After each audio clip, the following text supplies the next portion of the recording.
It's rolling, and Xcrawl Mania's running wild. We're going to hang out with DJ LaBoss, aka Judge Brendan, and we'll go deep into Xcrawl Classics, the Kickstarter, and the latest on stretch goals, as well as the Xcrawl Insider, third-party Xcrawling, a personal favorite for me, and more. And in addition, we have a Spellburn reunion, and via reunion, we have a special third-party guest. All this and more coming up on this month's Spellburn. Woo! Okay, that's about all the energy I got. What's Okay. up, Julian? Are you pretty? There's a lot going on for you, Jen. Do you want to clue us in?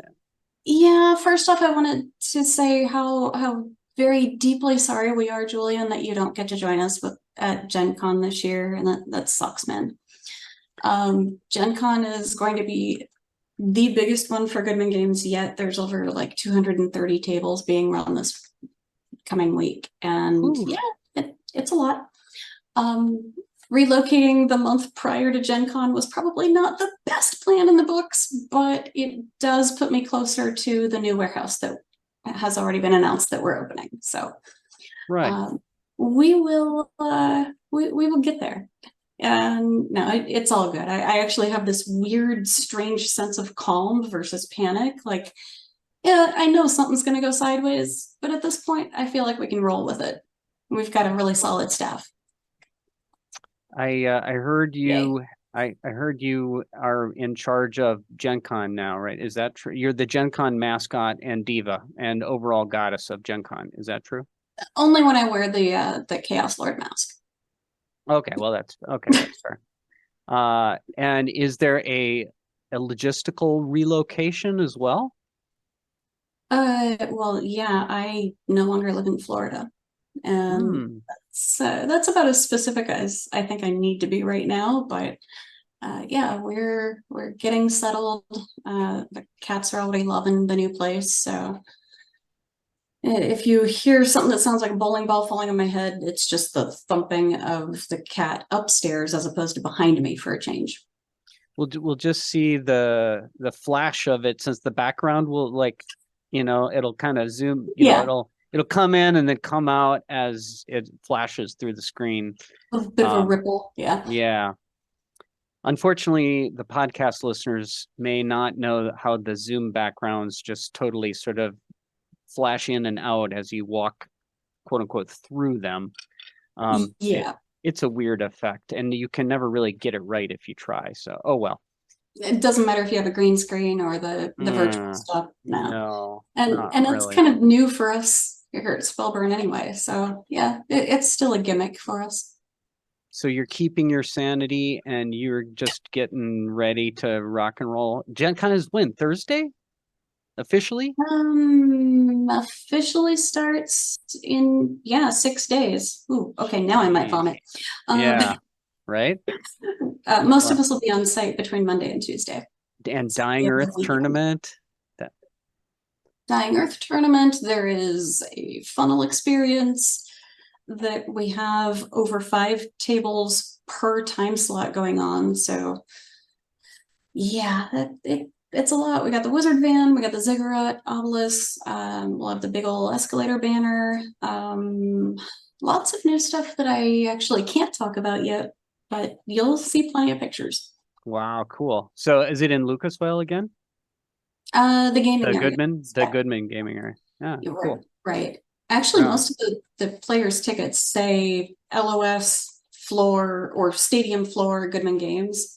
Hmm. Uh, so we have an HQ table that they can go over, and we'll actually have some merch at the HQ table, which is like a huge thing that we've been gunning for a while. Cool. But yeah, it'll be really cool. We've got some deals in the coupon book again, so a lot of things going on behind the scenes with that. Well, cool. So if you're listening to this, and this episode is going to go live at least a couple days before the real Gen Con starts. So if you're listening to this, don't just go to the booth and say hi to Doug, although go to the booth and say hi to Doug, but don't just You do have to that. go down to the stadium to Go say down to the, oh, well, you, but is, you got the art show down at the stadium, man. We got like eight panels of art for you well, now. We've got a exactly. bunch of So our arts. go to the booth and go, but even if you go to the booth and buy your stuff and hang out and blah, blah, blah, but you got to visit the floor. You got to see the van. You got to see the ziggurat, right? You got to see the whole thing. So do both. That's what I'm trying to say. Do both. Okay. That's it. I don't have any other thing. Yeah. Everything for me is just top secret and I'm having a blast. I'm running Planet Skull. I'm having a blast with my home campaign. And it's stupid. I'll put a link to my little homepage for that in the show notes, just so that somebody might make me happy by favoriting my campaign page on Obsidian Portal, and it gives me that little dopamine rush when I get a like or follow. I'm a slave to that, so do that. And yet you're not on Facebook. And well, that's why, because I'd never leave. I mean, I could be. I am. It'd be bad. I'd be a slave already. Okay, enough of that. I think we're ready to talk to the maestro himself, DJ LaBoss. Yeah, bring it. All right, Alana, please, let's bring the man on.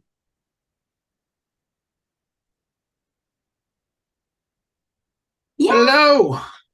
Welcome, Brendan. You are the Xcrawl maestro, and we're going to talk about Xcrawl. We've obviously had you on the show a few times, to say the least. But I don't think we've ever really gone deep on Xcrawl, in terms of its rules, the setting, and so on. And I wanted to really go into that. Now, I know you, after 2 weeks of Kickstarter stuff, you have been on every podcast, every Twitch show, CNN, Fox News, Tucker Carlson's Twitch or X thing or whatever that is. Yeah. You just done everything at this point, right? So yeah, I was supposed to be on an episode of Cops this week, but I got over the fence before that cop could. So excellent. I think, good job. So good job. Skip that one. Good job. Well, I saw like your shoe in just the side view. It was like that's how you knew it was me. Yeah, somebody put like a shoe on there, and it was cool. One green, one red. That's the kid.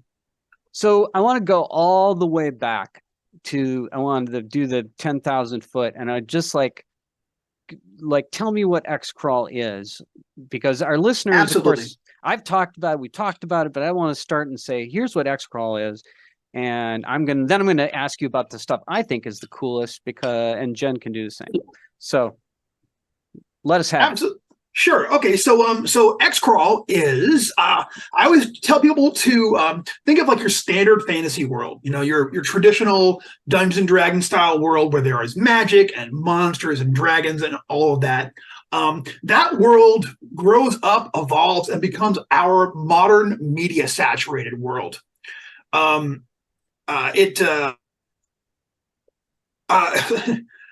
sorry, I'm getting messages from the family here at the same time. I'm so sorry. It's kind of a despotic world. All of those elements still exist, and they use it to kind of suppress the people. And now the game mostly takes place in the North American Empire, and the participants now the characters play is professional athletes who play the sport of Xcrawl, which is a live televised death sport where they create artificial dungeons inside of arena settings. It has all of the elements that you would expect from a regular dungeon. It's got monsters and traps and everything, but it also has like a kind of a game show feel to it. You know what I'm saying? There are referees running around, there are cameramen running around, there's a DJ who's your dungeon judge, who is your person inside, the actual designer of the entire thing. They're in charge of bringing in monsters and setting up the design and all of this.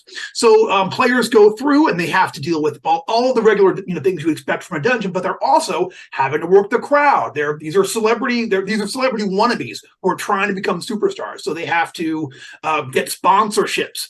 They have to respond to all the pressure about being in a team in this kind of environment. So it's got a lot of opportunities for some real weird role play and some really weird strategic encounters, since the dungeons are all artificial and are all sort of like put together by designers who are literally there, trying to shock an audience, trying to like draw people in and keep people watching TV, then you can go all the way with these encounters, and they have to make no logical or ecological sense. That you can have weird combinations of monsters and hazards that you would never see in any kind of a real dungeon, because it wouldn't make any sense. It doesn't matter if the monster would be too big for a room, too small for a room. Never a question of, well, why do these things get along? They get along because they're professional monsters or they're Shanghai enforced. So that's probably one of my favorite parts. Oh yeah, no, yeah, thank you. As a funhouse dungeon guy, 100%, I love that aspect of it, because it's the weird inverse of the funhouse dungeon. We'll just do anything we want, and then we don't have to have a reason that exists because there's a reason it exists. So you're kind of, Exactly. The reason it exists is you're there to sell tickets, to sell advertisement, and to basically for your show to top the show down the street. You know what I mean? You're trying to push it up further and get the most unique, the most deadly monster, put on the greatest spectacle. So one thing about Xcrawl, there are a few things I like, but I'll take classes next. Well, there are more than a few things, but one of the things I like best is the classes. So that you've got kind of the two kind of elements I'll kind of call out here are, you've got like takes on DCC classes that are a little different, like the Blaster, who's kind of the wizard of Xcrawl, the Messenger, who's the cleric of Xcrawl, and they're different, and there's new Xcrawl spells for them and that sort of thing. And then you've also taken, like you were saying, it's in the sort of D&D world. So you've also given us the half-orc class for DCC, I think half-elf, the gnome, etc. The half-orc is my personal favorite. Thank you. But yeah, I mean, I always immediately grab that one anytime I get to play a game, because I just love it. So tell us a little more, give us a better rundown of that than the classes. No, well, that's actually pretty accurate. So the Xcrawl, the current Xcrawl classes came from they're sort of a reworking of. So there were earlier editions. Xcrawl originally came out in 2002, and it was written for the 3.0 rules. And then in 2014, I think it was 2014, we did a Pathfinder version of the rules, and that one had all of its own classes, and that one had the Brawler, the Blaster, the Specialist, all of those things. Oh. Sorry, y'all can't see, but people are showing their books in the background. It's making me happy. You know what I'm saying? Yeah. So I wanted, these are now the Dungeon Crawl Classics versions of all of those character classes. So these are all, they're really designed like I'm trying to say. They are when I went to go create all of the new classes, I wanted them to be slightly more effective in an actual Xcrawl environment, but slightly counterparts. So a Brawler is great in an arena, in the middle of a like a fight like that, but would have wouldn't be as effective in a real world dungeon as a warrior, as his counterpart there, and that goes for all the classes. So were you guys see me? I'm getting. Oh, sorry, were you specifically looking to fill out that roster of fantasy classes, like the half-orc and the gnome and all of that? Well, what I wanted to do was I wanted there to be a continuance from the older versions to the modern version. I was thinking about people who would if people were fans of the Pathfinder edition and then came to the Xcrawl edition, I would hate for them to not be able to play a version of their characters from back then. That to me that would be a big gap. So you had to have half-orcs, you had to have half-elves, but then I did my version of it, which is the DCC version of that, which is of course racist class. So you got your half-orc is the half-orc is like, he's your Brawler. He's kind of like, I think for a certain kind of player, that kind of like, I don't care what happens to me. I'm going to go and hit something, and if the thing eats me, it's just going to eat me. I think for that kind of player, this is going to be their new favorite class, because they have the wild attack, which like, essentially they at the end of their round, they can, declare they're doing a wild attack. They put their face out there, and their opponent gets a free shot on them. And whatever happens, if they hit, or the opponent hits or misses, if they take damage, if it kills them, they still get their free shot in there. I think it's going to be very appealing to a certain kind of a DCC player. It's great for ratings. It is great for ratings, and if you're that half orc, eventually they're going to know he's not kidding around. He will absolutely. He'd rather kill you than survive. And that's a very serious statement, I think, for a professional athlete. Well, no wonder Julian plays that. It's the chaotic. They're pretty. Yeah, it's kind of the Julian's chaotic warrior writ large. But yeah, I hope that people who have come from those older editions will find something they really like in the character classes that we've created for Xcrawl Classics. No, well said. And I think, you could actually take those guys out, the half-orc gnome, etc., and you could play, if you wanted a game that felt like D&D in 1983 or 1989 or 1992 or something. Let's not go for that, because But if you wanted that, and DCC has sort of a literary bent, which is great, but you wanted to get back to the classic roots of old school gaming and have your orc and your half orc and your gnome and stuff, you could run through Gygaxian Funhouse dungeons with these guys and just use it for sort of a Funhouse dungeon conversion to OSR D&D-ish, type things. Absolutely. And I really hope people will take those classes and use them in other systems, other settings, And it's all DCC compatible. So if you want to take 7 Weird Frontiers characters or, whatever, or of course standard, DCC classes or MCC classes, you just, pop them in there. Yeah. Now, I had a request. Oh, sorry. No, go ahead.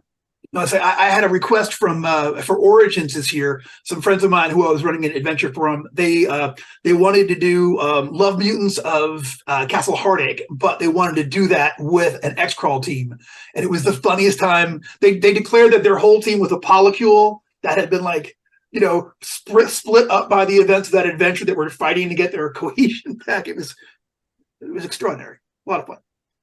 The guy on the dark kind of game, that's the romance one with the bald guy on the cover with the bald guy.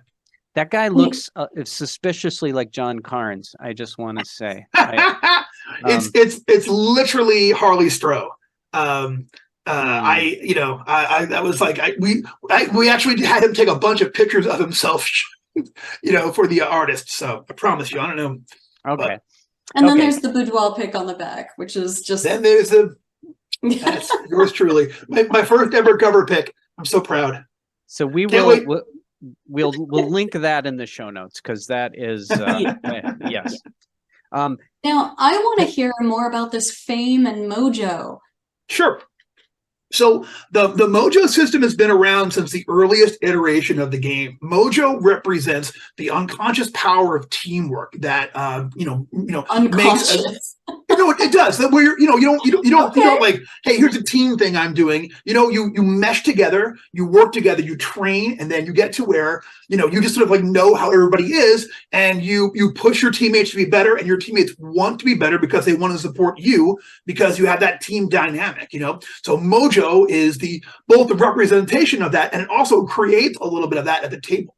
So the way it works is it's always been a bonus pool that you were able to give points to, you don't use the points yourself, you give them to your allies when you see them in trouble. So if one of your friends is like, all right, I'm going to jump over the chasm, or I'll cast a spell that we have to get off to survive, or I'll try to save our buddy, with a healing, lay on hands, then you can always say, all right, take some points out of the mojo pool, take a point, and to do whatever it is they have to do. So in the original version, it used to be a shared pool of points that they would all work together, and I was working on changing that for the DCC version when Lankmar came out, and I read the Fleeting Luck rules one time and went, oh, that's perfect, and immediately reached out to to Joseph and was, or rather, excuse me, to Michael. And I was like, Mr. Curtis, can I please completely gaffle this system for this? So if you're familiar with how fleeting luck works, it's very similar, except that you don't ever use the points for yourself. You give them to your friends when they are in trouble. So it really does create, it creates the sense of teamwork between the characters, but it really also helps, I think, create teamwork at the table, because you have to keep an eye on what your allies are doing, or you're going to leave resources on the table to die. And no gamer wants to do that. So. Which leads to a lot of media sessions where the brawler is there, covered in sweat and grease painted bruises, and he's like, I just want to help the team win. I'm really just looking for the team to win. That's exactly the locker team interview. Locker room interview. Just here to do what I can for the team. Just here to support. Yeah. Just glad to get it. Okay. Anyway, fame and grandstanding.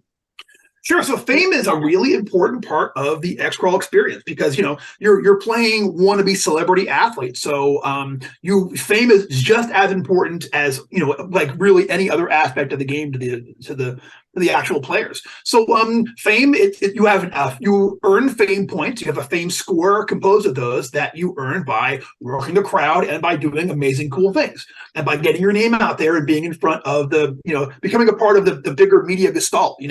So you earn fame by the basic way is by grandstanding. So you work the crowd. The crowd always has a DC, and that DC can be affected lower if you're a home team, higher if you're from a rival city. You know what I'm saying? And then it happens. New York, New Jersey. You know what I'm saying, or Boston, and anyone I can say after having lived there. Yeah. So you earn fame points, and then having those fame points in a campaign is super important. You'll your fame score is actually your percentage chance to be recognized in a public space. So like anywhere you are, if your fame point score is 15, you roll percentage dice, and if it's 15 or less, someone's like, oh hey, there's yada yada from the Xcrawl team that I watched last night. I'll go over and say hey. Obviously good and bad, you know what I'm saying? But also you can do what's called fame burn. Fame burn. You can for my Spellburn pals, you can do fame burn in order to get sort of celebrity bennies, so you get pulled over doing 200 miles an hour in your Lamborghini, and you spend a couple of fame points. You're like, you know who I am? You can't give me a ticket. And they let you go because they saw you on Saturday Night Live once, or whatever it happens to be, So there's all kinds of things you can use. You can spend fame on, representing you throwing around your celebrity clout in order to make good things happen for you. Xcrawl really, in a lot of ways, it's about celebrity culture in a lot of ways, and kind of how bizarre it is in America, and what I hope it's both a really fun surface game with a lot of great encounters and a good time, and I also hope that it works as a real satire of everything that's going on in our crazy modern world. I just have one question, Brendan. Can we still Spellburn in there? Absolutely, you can Spellburn. You got a Spellburn in there. Yes, and you better. Thank you. Yes, blasters and gnomes can both Spellburn to pump their spells up. It's completely compatible. The Mighty Deeds of Arms. Yes, there aren't any special luck characters like halflings or thieves, but there are special mojo characters. The Jammer, that's your hype man, is a special mojo character. He has special mojo points, and so does your gnome. Your gnome becomes the team mascot, and even when the chips are down, he's always there, rooting for you. So if someone rolls a natural 1 on an attack roll, spell check, or skill check, everybody loses their mojo, but the gnome rolls a die and gets that many mojo points that he can therefore spend and keep the team bouncing. So nice. He's the Jeff Goad of the team, is what you're saying. He's the Jeff Goad of the team. I love it. I'll tell you. You want to hear Jeff's specific contribution to Xcrawl? Yeah. So there's a mercurial magic table in there, like there is for Dungeon Crawl Classics, and my mercurial magic table goes from -129 to +130. with no dead space. There's no like middle bit in Oh, there good with lord. Nice. for arcade Okay, captures. So that's just padding for word count. Come on. never, Never. never. No. That's full functional. Yes. Very nice. Hey, Nothing but love, man. grandstanding, and then I want to hear about all the stuff Okay, in cool. there, like patrons, spells, blah blah blah. But first, tell us about grandstanding. Sure. So grandstanding is how you earn fame points. You can grandstand 2 times during any Xcrawl encounter in order to earn fame. One time while the encounter is still going on, and one time, like, so you do something amazing, you get the crowd pumped up for a minute, make your roll, hopefully earn a point of fame. And one more time, the round immediately preceding combat. Well, you win. We all look what we did, and you give it a check and hopefully earn some fame points that way. And then of course it's your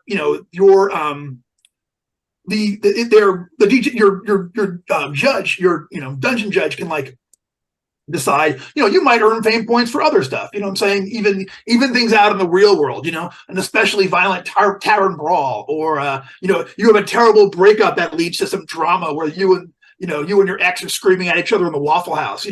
If someone gets that on camera and posts that, boom, you might get a fame point from that, because there's no such thing as bad publicity. Nice. Now, we have a question in the Twitch chat here. Is fame used only outside the arena? There are certain things that you can use for in the arena, but mostly it's a role-playing thing for outside of it. Think of like fame being the points that you can use outside the arena, just like mojo are the points that you can use inside the arena. You know what I'm saying? So 2 tiered. There would be some cases where you could, and there are famous monsters that are out there. That have they work the circuit. Yeah, they work the circuit. They've got their own fan clubs. And so you might find yourself in a situation where you're up against another creature, and like, who wore it better kind of a situation, you or Vrusk the troll. Yeah, this, I think, I've run, I don't know, 15-ish or 20 games of Xcrawl, and there, I had a blast, but the campaign stuff I've never really got to touch because it's all one shots. You're at the con, you sit down, you leave, So I think it'd be really fun to get in there and start screwing around. Fame sounds fun, but even getting in players' heads with rival teams and managers and dungeon judges, dissing them on X, not Twitter anymore. Oh, I don't know. Whatever the is there an internet? I don't know if there's an internet in Xcrawl. It's sort of pre-internet, right? There is. It's in the earlier versions of it, there was no internet, but one of the things that's changed for the Xcrawl Classics edition is that now this version, this universe's Xworld has an internet, and it's completely 2-tiered, just like society. If you're poor, you have a citizen's cell phone or a crappy computer that you can, it doesn't connect well. You can only use it within the confines of one city. Data is slow, and you are completely monitored by the government. There's no expectation of right to privacy, so anything you put out there is watching you, and you're like, the emperor's a fink. The next day people are coming to your house, and it's going to go badly for you. Or if you're in the 1%, if you're an aristocrat, you're in the higher tier, then then you get a spell phone, and that spell phone, you only have to charge it 1 time a year. It works anywhere in the world. You can like do anything you want unmonitored. It's a totally different thing. So if you're a commoner, they have an internet like a repressive country you would expect in a repressive country, where they you don't have any like no expectation of privacy. And if you're rich, just like in the real world, you're immune. Nice. I like the elements of like idiocracy and paranoia and all that stuff. Needless to say. Brendan, give us a quick rundown. We got to wrap up here, but give us a quick rundown of like, I know there's patrons in there, new patrons. Yes. There's a bunch of spells, and those are, totally compatible. Yep. You could use them in anything. What else do we get? What else is in the book? So 5 new patrons. There are 2 complete dungeons that come with the book, just like in the back of the DCC core book. The book is standalone. You can play the Xcrawl game just with the Xcrawl book. So, but it's got a whole. It's got a bestiary, a whole bunch of new monsters. It's got rules on the gods of the world. There's the gods of Olympus and certain other ones. It's got all kinds of, you mentioned like adventures taking place outside of the arena. One of the things that Xcrawl has, I brought back a Goodman Games classic from the earliest days. There's a table, 100 ideas for adventures outside the arena. So so you can actually, it's awesome. They're just adventure prompts, you know what I'm saying? But they'll give people ideas, I hope, to run really cool, really interesting world adventures in Xcrawl that take place outside of what they do. Cool. The last question: is there a funnel in Xcrawl? Oh yeah, there's one in the back of the book. There is Xcrawl's Got Talent by my esteemed colleague and arch enemy Valerie Emerson. Nice. There's also there are a group of adventures that are coming out with the Kickstarter, and one of those is indeed a funnel. It is Murder Mountain Smackdown with a wonderful art by Doug Kovacs. I can't wait till people can check out. Well, you can check it out now. It's been posted like 10 times. But I hope it's a lot of fun. It's I sure had fun doing it, and boy, and the casualties were high. So get ready for that action. Good. All right. I'm also looking forward to the possibility of some re-releases of the existing DCC Xcrawl stuff with 100% rules. Yeah. Yeah, I would love that, and watch this space. All right. All right. Well, thank you very much, Thank you. DJ LaBosse. Okay.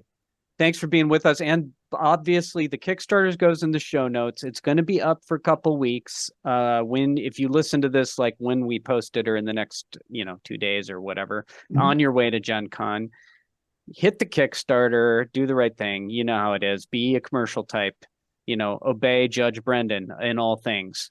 And actually, you did that you'd come out pretty good if you just did that. If don't listen to me, listen to Judge Jen and Judge Brendan. Now, if you listen to me, you'll have more fun.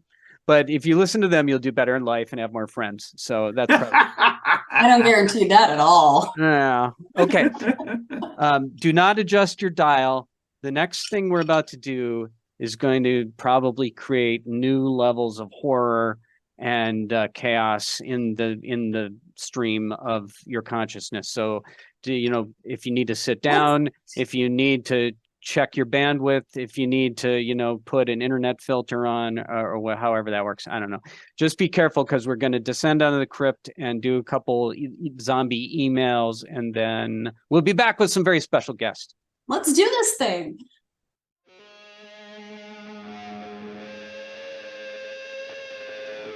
Welcome back to the crypt.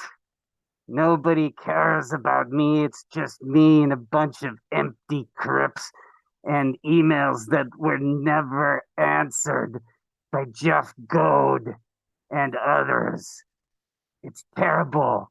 They've ignored you people, and they deserve to be punished. And I will read your email, toiling through the guts and the rats and the stones of the crypts. I will read your emails. So I'm back to do it with 2 new emails. This one comes to us from Jonathan Kurtz, August of 2021.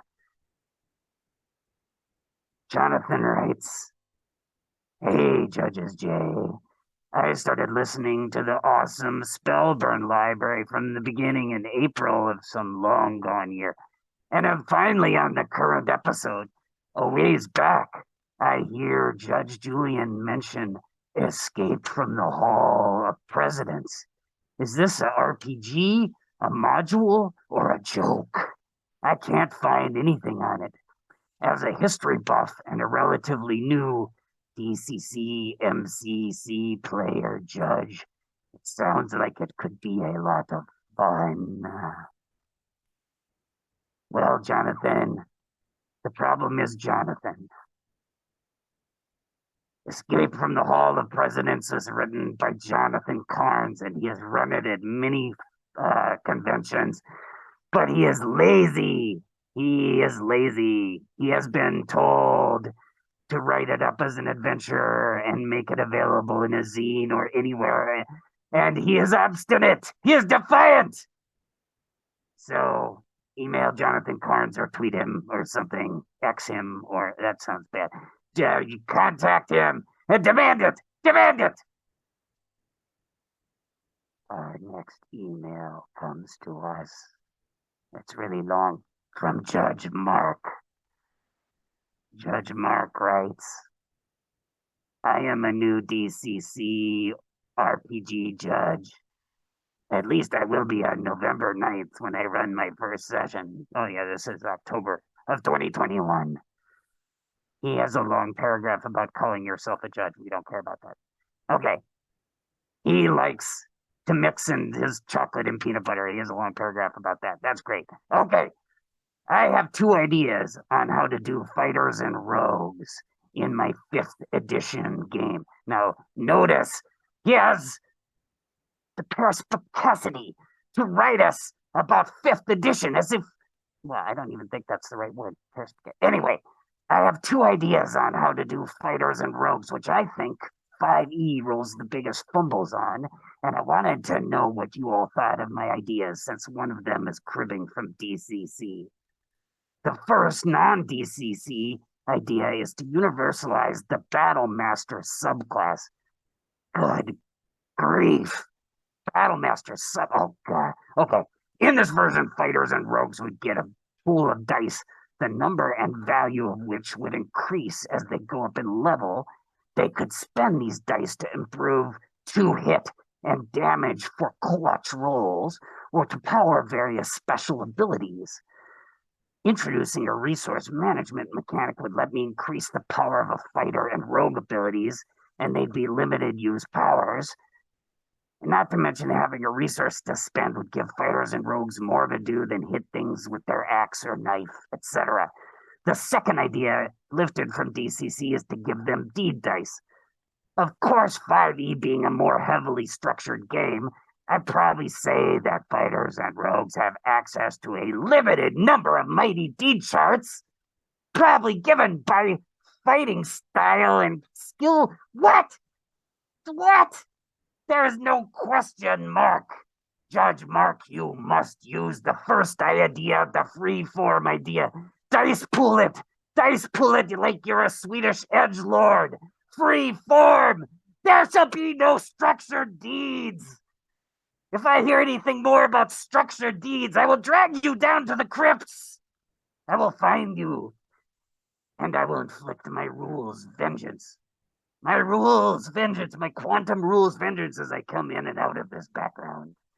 Yes, Judge Mark, there should only be free-form deeds. I do really kind of like your dice pool idea. That's fairly cool.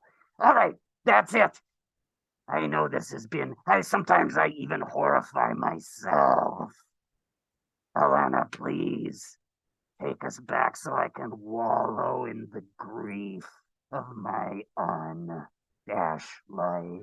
Tell me now, what could it be that calls us so incessantly? I deeply apologize. That may have been too unsettling for some viewers and listeners. So, It's entertaining. Yeah, the email zombie, he gets a little wound up sometimes about certain rules questions and the pronunciation of gesh and other things. So let's move on. We have 2 guests, and they came in costume. Well, maybe not. I don't know. I think they've got a great look going here. For our listeners, we've got Jert, otherwise known as Jarrett Crater, multiple Emmy award winning editor, There you go. judge, GM, man about town, and the whole thing. And he's alumnus. He's a Spellburn alum. 100%. And he's also wearing, I got to sort of describe this Clifford the dog werebear costume that he's got on. I'm told it's a werebear. It looks like kind of like a Clifford the dog, but he still looks Jarrett sized. And I know that he's not a giant red dog sized Jarrett. But anyway. At least not last time. Not last time I saw him. And then we have Stella, who is gracing us with a very kind of email zombie apropos type makeup, and that is working for me. So you guys, I love the enthusiasm. Thank you for bringing it. And Stella is joining us. She is a creator who I believe has some stuff coming with Space Penguin with Jarrett. 9 planned. 9 planned. Oh, And that's only with Space Penguin Inc. Wow. I have other stuff planned that is not specific. I don't know if it's with Space Penguin yet. Well, You're okay. real, Stella. That's awesome. That is crazy. So, you know, we've heard Jarrett talk a lot. So Stella, tell us about, you know, how did you get involved in DCC originally? Well, let's see. That I can't really recall how I got involved. I know that I think I definitely picked it up in a massive bundle one time or another, and I looked through it and I saw that like, oh, this uses a D30, which was enough to get me hooked. You know, I'm a big fan of geometry. You know, like many people are. And I just kind of got into it, and I fell in love with the ethos of just put it in there because it's cool. I've made a lot of stuff for like Mothership and stuff for the past, so I'm like no stranger to making stuff. But like getting over and like doing familiar. yeah, you might have seen me from something called Rimbound Transmission. I did a pamphlet a month for an entire year. And I'm a little burnt out on that, but I am working on a lot of DCC stuff at the moment, including one massive monster book and an adventure called Prison of the Forsaken Bear God, which is why me as a cultist summoned the werebear. The werebear. I don't know where I should point to Jert, but assume I pointed in the correct direction. That's why there's a werebear here. You pointed all around, so you hit him at one point. So exactly. All my bases covered. At one point. Okay. Jert, Mr. Werebear, Judge Werebear, why is there so many Mothership DCC connections? Mothership appears to be a good game. Mothership's pretty all right. I gotta take the head off. It's just so hot. It must be really hot. I've been sitting here the whole time. I should have put it on like right before the break, but I'm in Trooper and VG was like, "You must be hot." And I was like, "I'm dying." I am still in Florida, unlike Jen. And so I think part of the reason that Mothership DCC have a connection is, you know, I'm editor-in-chief on the Mothership line, and I really love it. And kind of part of what I brought to that team was kind of the wild, you know, playing. I told it the other day, I've been playing DCC for 12 of the 13 years, or is it 11 of the 12 years? It's 12 of the 13. Does anybody remember at this point? Since it's came out officially in 12, so right. Yeah. So I've been playing it for 11 of the 11 or 10 of the 11 years, something all like of them. that. Just all of them. And I mean, you know, from back in the day, you know, being a co-host on Spellburn and making a bunch of appearances on the late great Drink Spin Run, and going to all the shows and running after hours, and, you know, just all of the creation and all the stuff over the last several years. So I kind of brought that, like Stella said, if it's cool, put it in there. You know, one of the ethos at Space Penguin Inc. is just make shit weird. Like on the back of Stella's Red Solstice zine is make shit weird, make weird shit, you know, like that's what we do. So Yeah, and as Blowfish just pointed out, they are high lethality games. That is the best part about both of the games. I was going through a bunch of binders the other night and pulling out.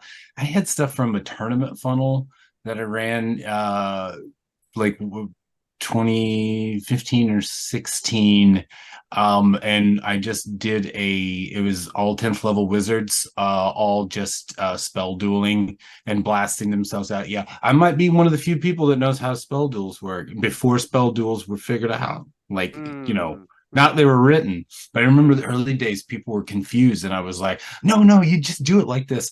My Right? version might be Yeah. total bull, but you never know. Now you're tripping my thinking about Gen Con, and unfortunately I'm not going to be there. But is there a Doug Con at Gen Con this year? Yeah, there's after hours What? at the Empathy Suites, as far as I know, as per Okay. usual. I myself will not be there, so I will miss Elena, and I will miss Brendan, and I will miss Jen and Doug and Wayne and Matt and Harley and Stefan and Dad. I'm gonna stop. I'm really gonna miss everybody. I'm gonna be on a large-ish trip. Visiting a bunch of folks over in the UK and England and spreading the word good. I do get to see Bruce Excellent. Cunnington. I get to see Nice. Bruce. Oh, I get to see excellent. Bruce. So that's Excellent. awesome. Brother Bruce, yes. I know. So if Um, if you are in Gen Con next year, go to Embassy Suites, get involved in DougCon, go one night, go any night, go every night. It's usually at night, right? And wherever they're doing Mhm. their open Yep. gaming. Yeah, usually at some point after the booth closes, after dinner and stuff, and it'll either be downstairs among the general populace, or last year they actually took it upstairs to a room with like 12 tables.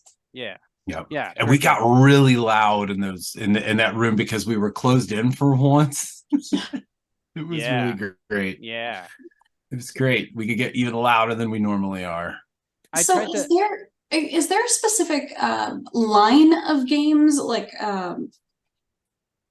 rules engine of games that you're planning on putting out, or are you sticking with like just the third party scene of all of them, Mothership, DCC, etc.? Yeah, so our launch titles, there was a little bit of sprinkling of all the systems that I love and or worked on. I actually, well, it's funny you asked that. I woke up a couple of days ago with the dreaded Fantasy Heartbreaker in my head, and I know a bunch of people watching this are probably going to start laughing in the chat now, and because I've said I'm not going to do it, I'm not going to do it. But I'm chipping away a little bit at that. I'm also working with a couple of other folks on their systems as well. But yeah, our focus mostly is going to be on supplementary modular material for the games that we all play and love. And then next year, there's a couple of board games coming down the line. There's some card games. There's some other stuff. So yeah, culmination of working in this biz for about 12 years and just being like, okay, we're gonna do it. And I'm lucky to have folks like Stella along, and she's just like, do you want to publish this? And I'm just like, Prison of Forsaken Bear God. And then what's the next one? After that, it's going to be Profane City of the Under Elves, and then Heavenly Bloodshed as the final of the adventures. Are they linked? Are they yes, they are linked. They're not going to be like you do this and then you do this and then you do this. It's just going to be these three are all very close together in proximity, so you can probably have a campaign with all three. Prison of the Forsaken Bear God is based off of both Finnish and Germanic folk belief. And it's a Hexcrawl to steal the name of their god. So that'll be fun. Profane City of the Underelves, that's going to be my take on doing a drow adventure, because I really like the idea of drow. It's just I feel like there's a lot of stuff they're very lacking. So I'm going to be going all out. And also just as a hint, there's going to be no driders, but there will be drintopedes. Oh, nice. That's terrifying. Yeah, I know. They're perpetual mistakes of locomotion. I hate seeing those things. Can there be at least one human drentipede in there? That's all I'm asking. Well, no, that would be a hintipede. A centipede. Oh, Oh. Yeah, Okay, because so you D for drow. so you gave us two. What's the other one? The third one is Heavenly Bloodshed, which is the two modules have gods as a very important thing in both of them. And I thought, what if the gods got in a fist fight? So the as of now unnamed goddess of the centipedes and Karabur, the imprisoned god of bears, are going to duke it out and destroy the countryside. And that's they had it coming. It's all good. Yeah, exactly. Tell us the name of your bestiary or bestiary. I pronounce it both ways depending on my mood. That's going to be called the Cretan Codex. This January, I started a project to myself. Everyone else was starting Dungeon 23 stuff, but I knew what I was going to do is I was going to make a monster book. One monster a day for 500 days. That's ambitious. It is, and with over 200 monsters done, I'm saying that I've got it in me. There's a bunch of stuff in there, ranging from the downright horrific to the downright goofy. There's stuff like the just off the top of my head, the blood pudding, which is a slime that wants to live inside your blood and eat all of your blood.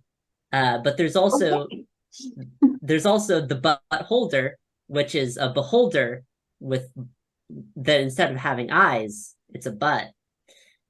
You know, so the widest range of human emotions possible. Yes. On top of that, it's going to have additional crit tables for fairies and celestials as well as swarms. Additional random generators Worth for it for undead. To add more like random features to undead because I love that. And expanded dragon generation that includes more powers, both martial and special, and triples the amount of breath weapons. Wow. Yeah. And that sounds evil. I love it. and Now, Jarrett, will you be editing as well as producing these things? Yeah. Okay. All of the stuff, most of the stuff, there are a couple of things that I've been like, I don't have time, but the majority of the stuff coming out from Space Penguin, I have been editing on it, and editing a 500 and publishing a 500 monster book. No, you've now met Stella and you see how her brain works, and we work together on a lot of stuff, and it's a real treat. And our friend Chow is in the chat right now, and we're slowly working on possibly torturing him into doing all 500 illustrations. We're going to sorry about that, Chow. Yeah, hyperbolic time prison, only choice. Yeah. wow. Yeah. So, just from one editor to another, you're doing editing, you're doing producing. Are you also doing the layout? No, Stella actually Yeah, does her layout on the books that she writes. Yes. I'm like the Tom Cruise of books. I do all my own layout. Nice. Good to know. That is pretty interesting. Yeah. Can't wait to see them. I can't think of writers who do their own layout except for when Joseph was doing it in the early, both writing and doing layout in the early days, really. I'm sure there are others, but none pop into mind. Okay, we're going to have to wrap it up here. But Jarrett, I have at least one final question for you. Is it about thieves and deed dice in 5e? Because I'm not gonna step on the zombies' toes. I don't know anything about that. But what I really want to know is, when do we get our Forest Aguirre? Actually, now you're making me really curious about when do we get Bear Gods and Heavenly Bloodshed and stuff like that. But it sounds like that's a little further out. But a couple months ago we had Forest on here, and we were talking about the Mutants of Madness. Do we have a date coming on that? Or that is yours truly is going to be putting final finishing touches on any editing on that, and working up the art order with the aforementioned Chow, who is going to be doing illos for that, all the interiors and the back stuff. And then that one's going to get in the old layout machine, I think, by Stella, possibly, probably. Say Stella, you guess what? That's news to me. I'd love the work. Probably here at the end, probably should be working middle of August. I have a very long flight Tuesday morning, 8 hours, and I won't be able to sleep at all, so I'm gonna be like, draw this, and Chow's gonna be like, y'all should check out Chow Clips on Twitter. Like, just does the most amazing stuff, and like, I'm stoked for it. And then and then Prison of the Forsaken Bear God is going to come out probably mid-September. September-ish? Yeah. Yep. Oh, brilliant. And that one's brilliant. pretty on. And then we've got some other stuff. We've got another Forbidden Psalm book, not DCC, but Skirmish Miniatures. Morbol is coming out very soon. We've got Hodel Island, which is for Troika, but also has other surprise stats in there too, possibly Mothership. We don't know. We're cross compatibility a lot of the modules and stuff that we put out, because y'all know me, I can kind of run whatever, and I want people to feel a little bit more comfortable with picking up something for DCC and slapping it in a Mothership, and picking up something for Troika and running it in BX, and stuff like that. Cool. Right. Cool. Well, guys, I think yeah. we better wrap. We're about at time, but it's been great to meet Stella, to catch up with Judge Werebear, as well as have a manic mania Xcrawl extravaganza with Judge Brendan. So thanks to our guests today. It's been great to see you. Mega thanks to Glitter Wizard, Loot the Body, and St. Karloff for their music. And I really have been germinating the idea of doing a music episode with bands if possible. I think that would be amusing and also tough to arrange. But anyway, we'll obviously be releasing this out on the podcast. And by the way, I am aware there are some issues with having some of our older episodes on the Apple and the Google and the Spotify and stuff like that. So go to spellburn.net and you can get all our episodes there. And I will eventually work with our patron Achroma, and we will get everything corrected eventually. But in the meantime, they all are there on spellburn.net. Just go there and get them there. And that's it. Email is still funky, but you can comment on YouTube video there, or you can just find my email and harass me online. So do that. Corner Judge Jen at Gen Con and tell her your favorite 20-minute D&D character story. She would love to hear that. And also, all I want to say is just thank you, everybody, and game on. Night, everyone. Bye.